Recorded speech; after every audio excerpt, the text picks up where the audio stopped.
was looking at him, and he still, like I said, he still didn't see me. And I asked him again. I said, "What are you doing?" And that's when he saw me. He heard me, and then he goes, "Oh, and then the bad word, oh, and then shoot, but the bad word." And he goes like this, and he hits me across my chin like this with his hand. He's like this. He's like, "Oh," and he runs out. But when he got in, it was like he was ready to take the car, because usually when someone, this is how I think it would go. I've never done this before, but I assume that this is what you're doing. A bad thing, you're ready to get in and out of the situation. You're trying to go as fast as possible, right? So when you get in, you're trying to steal something from a car. You get in, you start rummaging through things, you start trying to find things, and this is how I assume it would go. I don't know, I'm just saying. But you start rummaging through things, and you start, trying to find things that you can take, something valuable. When he got in, he just sat there and like okay. And like he was gonna try to like take the car or something. Like he was like trying, like, okay, I got in. Now let me try to get the car. Okay. False alarm. I thought it was a sneeze. And so that's what made me think that he was gonna take the car. But because he saw me sitting up there looking down at him, I don't know how it happened. I don't even remember going from laying down to sitting up. I don't remember anything that happened between that moment. I just remember laying down, looking at him, like lifting my head a little bit, looking at him, talking to him, and the next thing I know, I'm sitting and looking down at him. The only thing I can say is that an angel lifted me and like protected me and put me in a position where I was protected. I don't know. I don't know how it happened. And so, after he hit me and left, and I was left in a daze. I was just, because, I was half asleep. I was kind of like, what just happened? Like, what happened? And so I called him. He was still in the store, and I said, "Hey, I think someone tried to break into the car." Even though they did, that's how I said it. I said, "I think someone tried to break into the car and try to steal it or something." And he goes, No, they didn't." And I said, "I'm being serious." And so he dropped everything and came. And then I was like, "See, good thing I was here." I told him, I was joking. I was like, "Good thing I was here. They would have taken your car." But he did not believe me.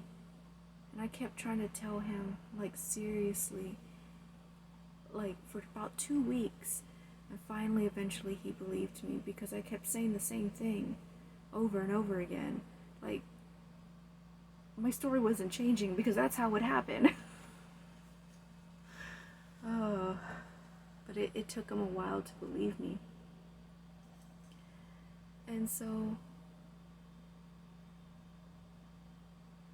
that was one time. And then another time, someone tried to break in the car while I was there. And he went to we were at the park. We were going to go, walking. But he had to go to the bathroom. I didn't want to go with him. So I was like, okay, I'm just going to stay in the car. And this was late at night, and actually, when we pulled into the driveway of the park, not the driveway, the parking lot of the park.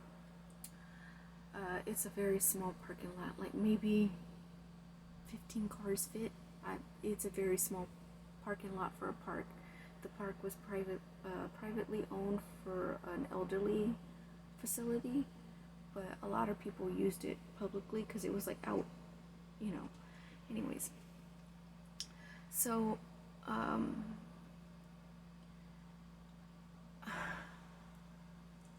when we pulled in, I can't remember the color now, but it was either dark blue or black truck.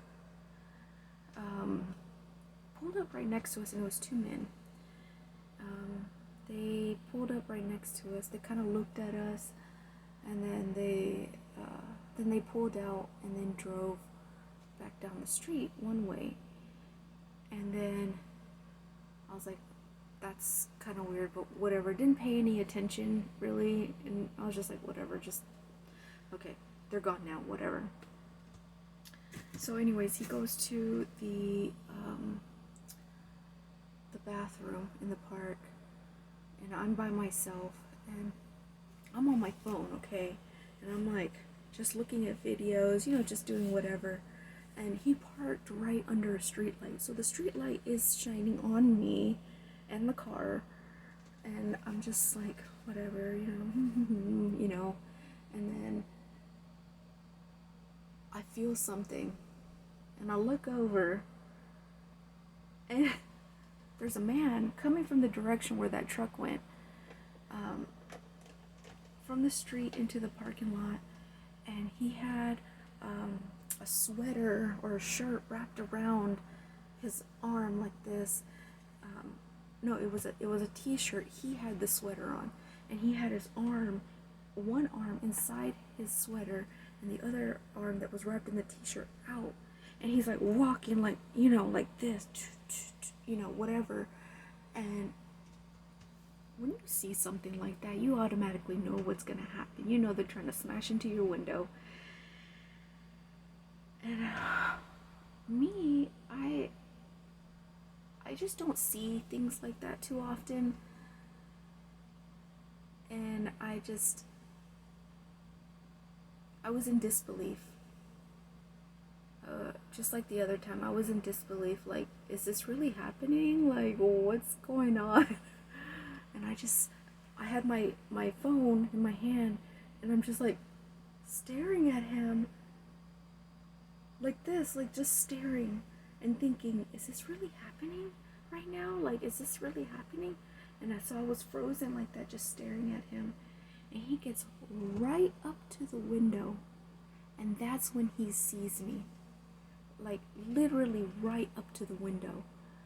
And he sees me, and right away he goes in the front of the car. Now the car was kind of pushed up all the way to the fence, and there was like a bush, so there's really no room at all. But he forced his way in between the bush and the car, and just right here, scooting right in front of me, and I'm just staring at him like, what is happening right now? And then I look, and he goes to the other end of the parking lot. Like I said, it's not a big parking lot. There was maybe like 4 or 5 spots, and then he was at the end of the parking lot already.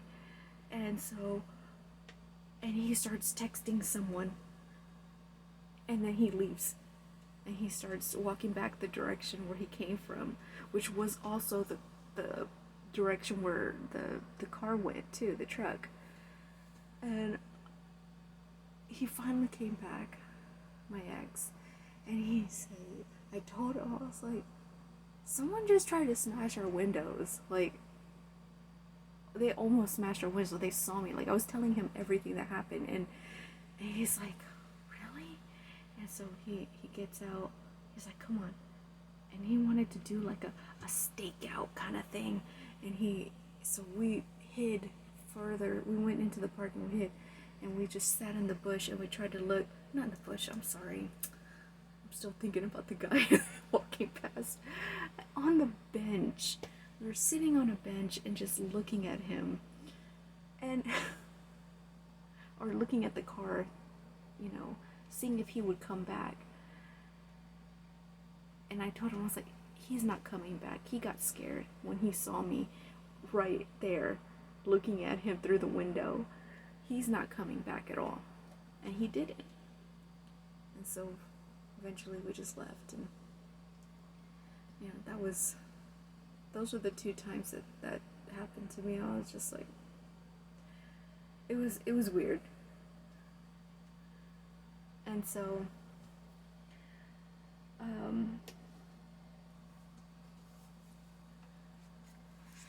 let's see. So then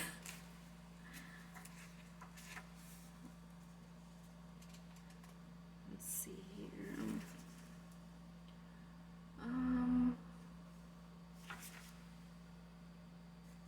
So all this is kind of like towards the end of of my relationship with him.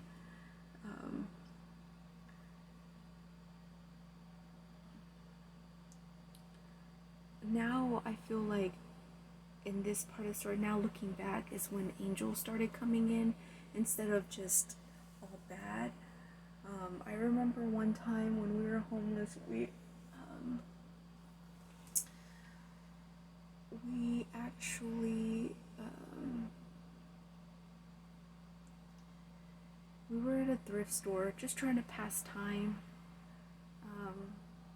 We had nothing else to do, so we were just kind of walking around and just looking through clothes or whatever, just trying to pass time. And he was looking at men's clothes, and I said, I'm bored. I'm gonna go look at women's clothes. I'm gonna go do something else. And he's like, okay. And so I'm looking at women's clothes, and I'm looking through it, just kind of scanning, whatever, bored.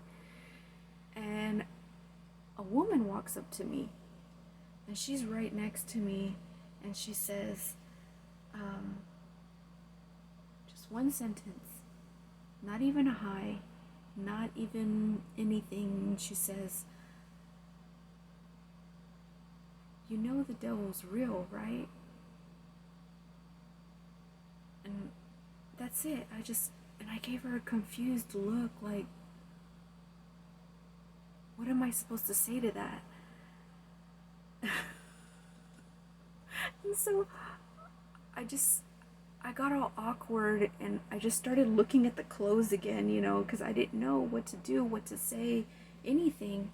And I started looking at the clothes again, and I look up again to see if she's there. Like, not even a minute later, and she was gone. And then I look around for her. I start walking around the thrift store for her, seeing if I could find her again. I could not find her. But when she said that, I immediately thought of him. And I was like, okay. And so, anyways,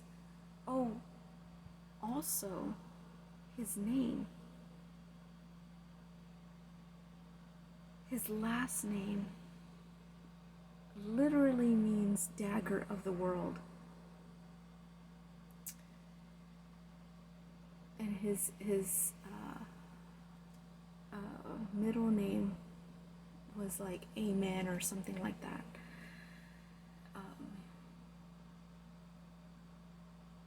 And so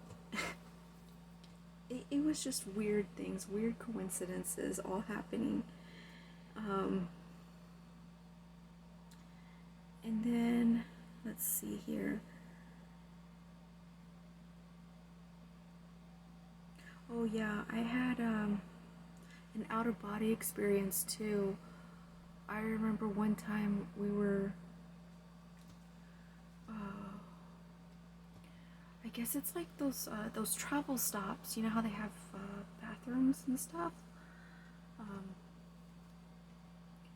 And we were in the bathroom, and I was, getting ready for a bath.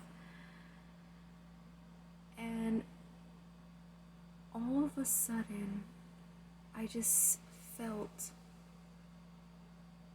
lightheaded, and I fainted, and I just felt my body go like this, right?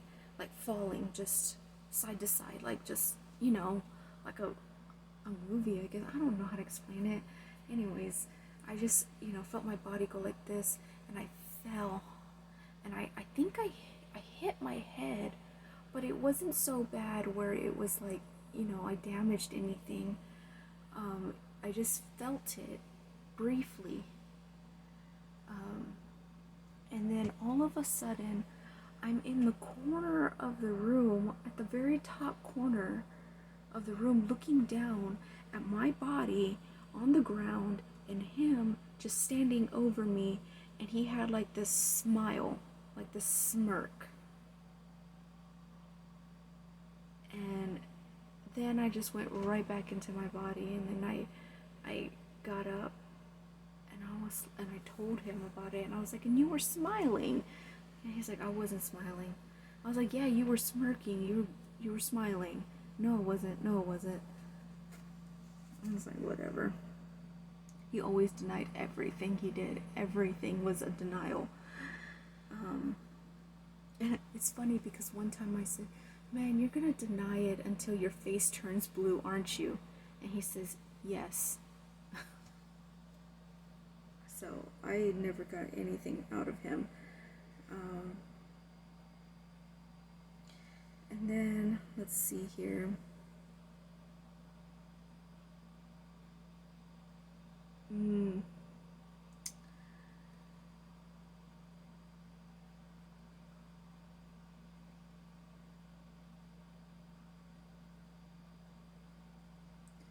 So, okay, this is when things really, like, we're in a bathroom. I think it was a state park, or I don't know. We were gonna take a shower, but he was taking one first. I was waiting for him, and then I was gonna take one. So I'm just waiting for him. And I was like getting my stuff ready and all that stuff. But I like to joke around a lot, and I opened the curtain just to kind of scare him, not really. And so it's funny because I've done it before, and nothing's ever, but this time I guess I scared him or something, but I went like this, and I still had my hand on the curtain, and I just opened it real quick to kind of scare him. And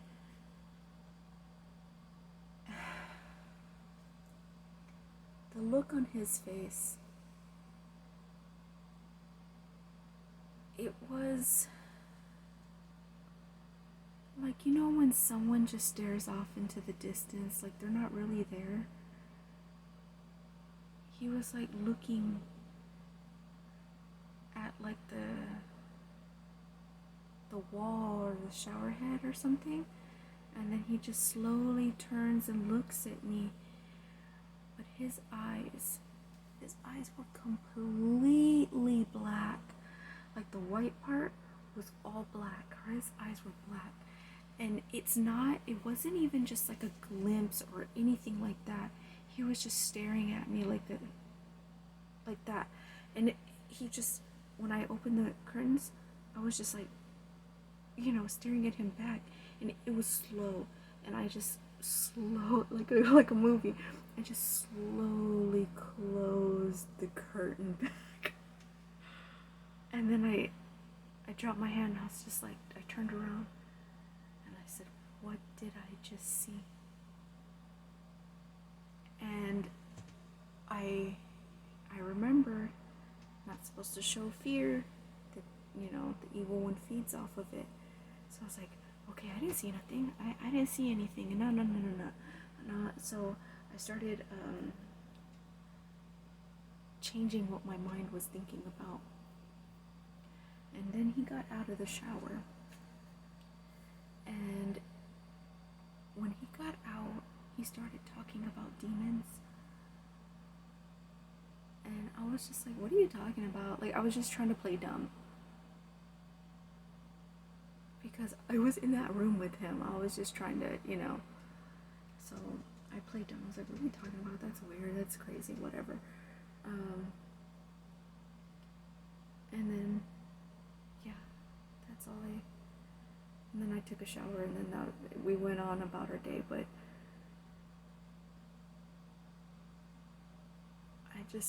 it was weird to see his eyes actually black. And it wasn't even a quick thing. It wasn't like he blinked and then, like, oh, it was just my mind playing tricks. No, this stare lasted a long time. I was staring right into his eyes, and they didn't change back. I saw them like that, and it was weird. It was weird. And then he started, okay, so around that time too, I was starting to, things started happening, like, things were moving without me touching them.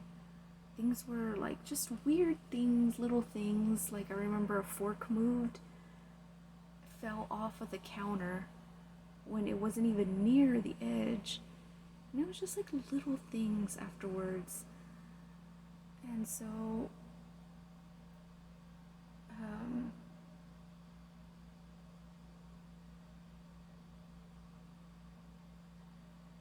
now it's like starting to become,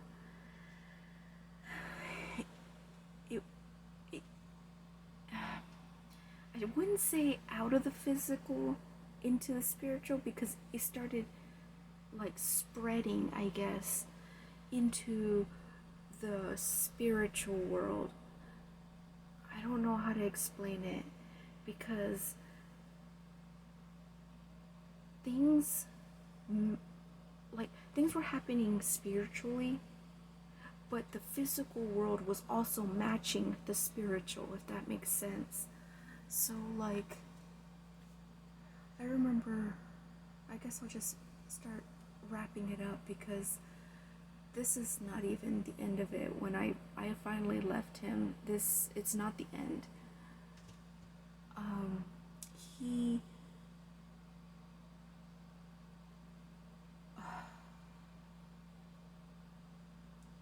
I know what people are gonna say, and Lord help me,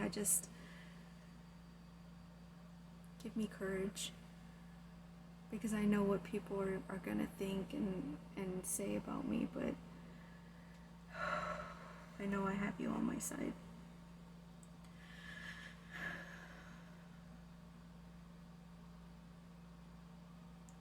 He started speaking to me in my mind. And it's different. It's a totally different experience than thinking what someone is saying, because I've thought that too. I'm like, oh, you've guessed what someone says, and you've guessed right, and you're like, oh, I'm reading your mind, or no, this is totally different. It feels like a violation of your privacy. It's not a cool thing. You feel violated. You feel like they have infiltrated your mind. It is such a weird experience. And it's very loud and clear. And so I remember him, okay, I guess I should just say it. He asked for my soul. He wanted me to sell my soul.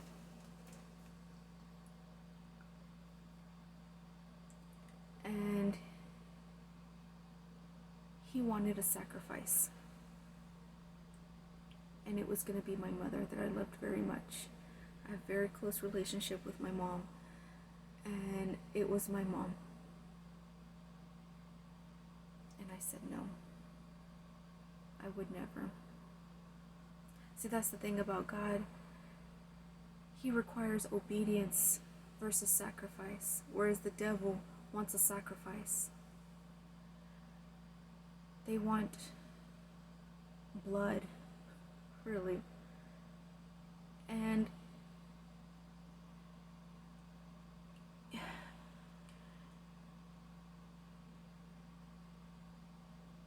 told him, just wait. Wait till I get home. And remember, this is all happening in my mind, right? And when I said wait till I get home, he turns and looks at me with like this surprised look. Like, did I really just say that? So I get home. I'm living with my mom again. Well, I should say how I left. I eventually had to run away because it was getting weirder and weirder and weirder every day. And so I put my 2 weeks notice in, but I didn't say anything to him. I didn't say I was gonna leave or anything. And I basically ran away on my last day. Well, not my last day. It was like a week, I guess. Because